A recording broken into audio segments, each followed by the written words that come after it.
وہ علی روزانہ شب قدر کا انتظار کر رہے ہیں.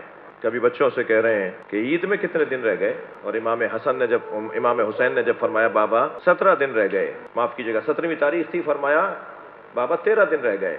فرمایا ہاں عید تو وہ منائے گا جو 21 رمضان کے بعد زندہ رہے گا.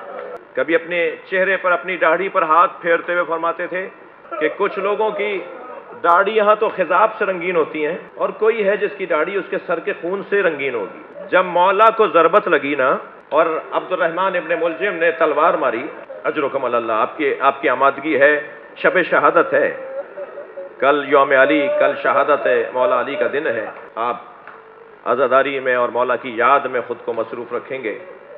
جب مولا کو تلوار لگی، امام حسن سر پہ پٹی باندھ رہے تھے تو اطمینان سے فرمانے لگے پہلے بتاؤ میری داڑھی میرے سر کے خون سے رنگین ہو گئی؟ فرمایا ہاں بابا آپ کی داڑھی رنگین ہو گئی. فرمایا حسن تمہارے نانا نے جو مجھ سے وعدہ کیا تھا، جو مجھے بتایا تھا، وہ پورا ہونے جا رہا ہے. میں اس زخم میں ٹھیک نہیں ہوں گا، یہ زخم میری شہادت کا سبب بنے گا. لے کے چلے مولا علی کو گھر کی طرف. جیسے ہی گھر قریب آیا نا تو فرمایا بیٹا مجھے اب زمین پر اتار دو، میں اپنے پیروں سے چل کے جاؤں گا. آپ نے سن لیا نا، یہ تو ہر سال جملے دہرائے جاتے ہیں. مقتل کے جملے تو وہی ہے نا جو ہیں. جب مسجد سے لے کے چلے تھے 2 قدم چل کے فرمانے لگے حسن میرے پیروں میں دم نہیں ہے. کون کہہ رہا ہے؟ یہ وہ کہہ رہا ہے جس نے خیبر فتح کیا ہے. کون کہہ رہا ہے؟ جس نے خندق فتح کیا ہے. بڑے بڑے مار کے جس علی نے سر کر دیے ہوں، وہ علی فرما رہے ہیں میرے پیروں میں دم نہیں ہے، مجھ سے چلا نہیں جا رہا. طے کر لیا تھا نا مولا نے کہ مجھے جانا ہے. 2 ہستیاں ایسی ہیں جنہوں نے اپنے موت کی تمنا کی ہے. یہ خود دلیل ہے کہ وہ تنہا ہو گئے. ایک جناب زہرا نے حسنین کو اپنے سرانے بٹھایا اور بچوں سے کہا میں دعا کروں گی تم الہی آمین کہنا. اجرکم اللہ، اجرکم اللہ. آپ کی آوازیں بلند ہیں. حسنین، زینب، ام کلثوم بی بی، ننے بچے، کوئی 6 سال کا ہے، کوئی 4 سال کا ہے. جناب زینب 4 سال کی ہے نا. جب جناب زہرا کی شہادت ہو رہی ہے تو بچوں نے ہاتھ اٹھائے ہوئے، اماں بیمار ہیں، بستر پر ہیں، اماں دعا کریں گی، ہم الہی آمین کہیں گے. تو جیسے ہی جناب زہرا نے دعا کی نا، بچوں نے چیخ مار کے روئے، گریہ کیا، اور دعا یہ تھی اللہم عجل وفاتی، یا اللہ میری موت کو قریب کر دے. یہی انداز اجرکم اللہ، یہی انداز مولا علی کا بھی ہے.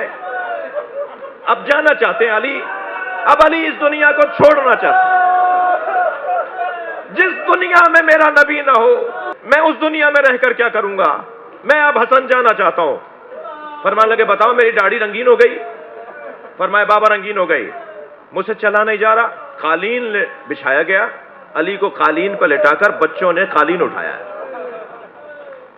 وہ علی جو مسجد میں 2 قدم نہیں چل پائے نا، جیسے ہی گھر قریب آیا فرمانے لگے بیٹا مجھے زمین پہ اتار دو، میں پیروں سے چل کے گھر میں جاؤں گا. تو امام حسن نے فرمایا بابا 2 قدم گھر رہ گیا ہے. فرمایا زینب مجھے ایسے دیکھ نہیں پائے گی، میری بچیاں مجھے نہیں دیکھ پائیں گی. پھر فرمایا بیٹا یہ جو چاہنے والے ساتھ ساتھ آ رہے ہیں، اب گھر قریب آ گیا، ان سے کہو کہ یہ اپنے گھروں کو چلے جائیں. یہ چاہنے والوں سے کہو کہ یہ اپنے گھروں کو چلے جائیں.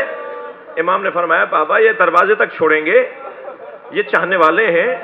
فرمایا بیٹا میری خبر گھر پہنچ گئی ہوگی، کہیں میری بچیوں کے رونے کی آوازیں، میں کہوں گا مولا آپ کو اپنی زینب کا بڑا خیال،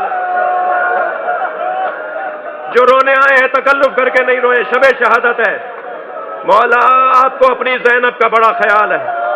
مولا یہی کوفہ ہوگا، زینب کے سر سے چادر اتاری جائے گی، علی کی بیٹیاں فریادیں کریں گی. اجرکم اللہ، اجرکم اللہ. تھکیں گے نہیں، مجھے 2 منزلیں اور لینے دیجئے. وہ علی جو رستے بھر بیٹوں سے کہتے رہے نا کہ بیٹا رو نہیں. امام حسن کو کہا بیٹا تمہاری آنکھوں میں آنسو ہیں، گریہ نہیں کرو. حضرت عباس سے کہا عباس جو حق کی خاطر جیتا ہے اسے یہ دن دیکھنا پڑتے ہیں. مولا حسین کو روتا ہوا دیکھا، فرمایا حسین تمہارا رونا تو تمہارے نانا کو بھی گوارا نہیں تھا. جو علی رستے بھر بیٹوں کو ٹوکتے رہے، کہتے رہے بیٹا گریہ نہ کرو، گریہ نہ کرو. جیسے ہی گھر میں داخل ہوئے زینب کو آتے ہوئے دیکھا تو خود علی رو دیے. علی مولا کی آنکھوں سے آنسو جاری ہے, زینب کو سینے سے لگا کے روئے. اجرکم اللہ, اجرکم اللہ. طبیب کو بلایا گیا, طبیب کو بلایا گیا. امام حسن نے فرمایا محمد حنفیہ بھائی جاؤ طبیب کو لے کر آؤ. طبیب آیا, طبیب نے مولا کے زخم کو دیکھا, ایک گوسفند ذبح کروایا, گوسفند ایک بھیڑ ذبح کروایا, پھر ایک رگ نکال کر مولا کا معائنہ کیا اور اس کے بعد اوزار طباوت کو جمع کرنے لگا. وہ جو سامان, جو چیزیں طبیبوں کے ساتھ ہوتی ہیں اسے لپیٹنے لگا. اب سب بچے طبیب کی طرف دیکھ رہے ہیں اور طبیب ہے جو جانے کی تیاری کر رہا ہے. تو امام حسن کی آواز آئی, بھائی میرے بابا کے بارے میں بتاؤ, کیا کہتے ہو میرے بابا کے لیے؟ تو نحیف سی آواز میں کہنے لگا, علی سے کہیں وصیتیں کریں, علی سے کہیں کہ وصیتیں کریں. مولا امام حسن نے فرمایا کوئی ایک ایسی بات بتا دو جس سے میرے بابا کی تکلیف کم ہو جائے. کہنے لگا بدن میں زہر سرایت کر گیا ہے, وہ جو تلوار زہر میں بجھا کر ماری گئی ہے وہ زخم میں زہر سرایت کر گیا ہے. اگر علی کو دودھ پلایا جائے تو زہر کا اثر کم ہو جائے گا. کچھ زیادہ دن علی ہمارے درمیان رہ جائیں گے. ابھی یہ خبر کوفے میں عام نہیں ہوئی تھی کہ دروازے پہ دستک ہوئی. غلام نے جا کے دروازے پر دیکھا تو وہ روتا ہوا اندر آیا اور امام حسن سے آ کر کہا مولا دروازے پر ایک منظر ہے. جب امام حسن دروازے پر گئے تو کیا دیکھا, کوفے کے یتیم بچے ہاتھوں میں کوزے لیے کھڑے ہیں, ہمارے حصے کا دودھ ہمارے مولا کو پلا دیا جائے. مجلس ہو گئی عزاداروں, مگر یہ مجلس نہ جانے ہماری زندگیوں میں آئندہ کب ہے. آئندہ سال اس تاریخ میں ہم میں سے کون ہے کون نہیں ہے, تو مجھے 2-4 منٹ کا اور ٹائم دے دیجئے. علی مولا نے وصیتیں فرمائیں, یتیموں کا خیال رکھنا, فقیروں کا خاص خیال رکھنا, خانہ کعبہ کو تنہا نہ کرنا, کعبے کے اندر کہیں لوگوں کا جانا کم نہ ہو جائے, حج بیت اللہ کی حفاظت کرنا. پھر قرآن کے لیے خاص وصیت فرمائی. وصیتیں انسان اپنی چیزوں کے لیے کرتا ہے نا, وصیتیں انسان اپنی چیزوں کے لیے کرتا ہے. مولا کا وصیت نامہ جا کے دیکھیے, یتیموں کا خیال رکھنا, فقیروں کا خیال رکھنا, قرآن کا خیال رکھنا, حج بیت اللہ کو کہیں تنہا, اللہ کے گھر کو کہیں تنہا نہ کر دینا. اور پھر اس کے بعد آخر میں آ کر کہا میں نے اے حسن اپنی ساری کمائی تمہارے حوالے کی. ایک ایک بچی کے بارے میں, ایک ایک بچے کے بارے میں فرمایا. کہتے ہیں کہ آخر میں حضرت عباس کا نام لینا چاہتے تھے کہ ایک رونے والی بی بی کی آواز آئی. فرمایا ام البنین تمہیں کوئی مجھ سے سوال ہے؟ کہ مولا میرا عباس کس کے حوالے ہے؟ کہ عباس حسین کے حصے کا ہے. عباس حسین کی اطاعت میں رہنا اور حسین عباس کو اپنے ساتھ رکھنا. میرے مولا نے وصیتیں مکمل کی.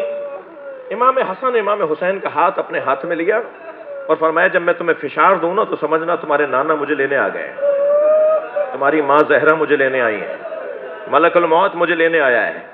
دونوں بچوں کے ہاتھوں کو فشار دیا, آواز آئی انا للہ و انا الیہ راجعون. اجرکم اللہ. بہت رو لیے, بہت گریہ ہو گیا, مگر علی کا پسندیدہ مضمون میں بیان مصائب میں بیان کر دوں, علی شاید اور ہم سے کچھ راضی ہو جائیں. مولا کو غسل و کفن دیا بچوں نے. وصیت میں فرمایا تھا میرا جنازہ آگے سے خود اٹھے گا, سنی شیعہ نے لکھا ہے, اور جنازہ کب سے تم اٹھاؤ گے, جنازہ جہاں جا کے رک جائے وہاں جنازہ کو رکھو گے تو برابر میں قبر تیار ملے گی. جب جنازہ لے کے پہنچے امام حسن نے برابر سے پتھر سے زمین سے خاک ہٹائی تو ایک تختی, ایک سل, ایک سلیب اور ایک پتھر نظر آیا. اسے جب ہٹایا تو قبر تیار تھی. اور قبر کے اندر ایک تحریر لکھی ہوئی تھی، یہ آخری نبی خاتم الانبیاء کے وسیع علی کی قبر ہے جسے آدم نے اپنے ہاتھوں سے بنایا ہے۔ ہاں عظمت مولا کائنات، حضرت آدم مولا کائنات کی قبر بنا کر گئے۔ ایک طرف حضرت آدم کی قبر ہے، اللہ آپ کو نجف لے جائے، اللہ آپ کو مولا کے مزار پر لے جائے۔ اسی ذریح کے اندر جس میں مولا علی کی قبر ہے نا، اسی ذریح میں حضرت آدم بھی ہیں، حضرت نوح بھی ہیں۔ 1000 نبیوں کی قبریں ہیں نجف اشرف میں، 1000 نبی ہیں علی کے اطراف میں۔ اس جگہ پر مولا کو لے جا کے دفنایا، اور جب دفنا کے واپس آ رہے تھے نا، جس کی خاطر میں نے آپ کو اتنی زحمت دی ہے، جب دفنا کے واپس آ رہے ہیں نا بچے، کون؟ حسن حسین، تو ایک خرابے سے ایک فقیر کے کرہنے کی آواز ہے، جو کرہ کے کہہ رہا تھا کوئی ہے جو میری مدد کرے۔ یہ کیسے ممکن ہے علی کے بچے کسی محتاج کی پکار کو سنیں اور وہ بغیر اس کے مسئلے کو حل کیے آگے بڑھ جائیں؟ امام حسن امام حسین اس گرے ہوئے گھر میں، اس خرابے میں داخل ہوئے تو کیا دیکھا؟ ایک نابینا فقیر ہے اور بیمار اور ناتوان بھی ہے، جو بستر پہ ایک پھٹے ہوئے بوریے پہ سو رہا ہے اور کرہ کے کہہ رہا ہے کوئی ہے جو میری مدد کرے۔ امام قریب گئے، امام نے فرمایا تمہیں کیا چاہیے؟ میں تمہاری مدد کرنے آیا ہوں۔ کہنے لگا میرا ایک مونس تھا جو 3 دن سے مجھے ملنے نہیں آیا، میرا مونس مجھے لا دو، میرا مونس مجھے لا دو۔ مولا حسن نے فرمایا اس تمہارے مونس کا نام کیا ہے؟ میں اسے ڈھونڈ کر لاؤں۔ کہنے لگا میں تو نابینا ہوں، وہ جب مجھ سے بیٹھ کر بات کرتا تھا، مجھے کھانا کھلاتا تھا، مجھے دوا دیتا تھا، تو میں نے بارہا بہت مرتبہ پوچھا تمہارا نام کیا ہے، تو وہ ہمیشہ کہتا تھا نام سے تمہیں کیا کام ہے؟ فقیر جالس فقیرا، ایک فقیر ہے جو فقیر کے ساتھ بیٹھا ہے۔ میں نے جب بھی اس سے کچھ پوچھا کہ تم اپنا حسب نسب علاقہ خاندان کچھ بتاؤ، تو وہ ہمیشہ یہ کہتا تھا مسکین جالس مسکینا، ایک مسکین ہے جو مسکین کے ساتھ بیٹھا ہے۔ امام حسن نے فرمایا کوئی نشانی بتا دو، کوئی علامت بتا دو جو میں اسے ڈھونڈ کر لے آؤں۔ تو روتے ہوئے کہنے لگے تمہاری طرح بولتا تھا، جیسے تم بول رہے ہو وہ ایسے ہی بولتا تھا۔ فرمایا میرا بابا علی فقیروں کو یتیم کر گیا، مسکینوں کو تنہا کر گیا، اہل بیت کو یتیم کر گیا۔ الا لعنت اللہ علی قوم الظالمین۔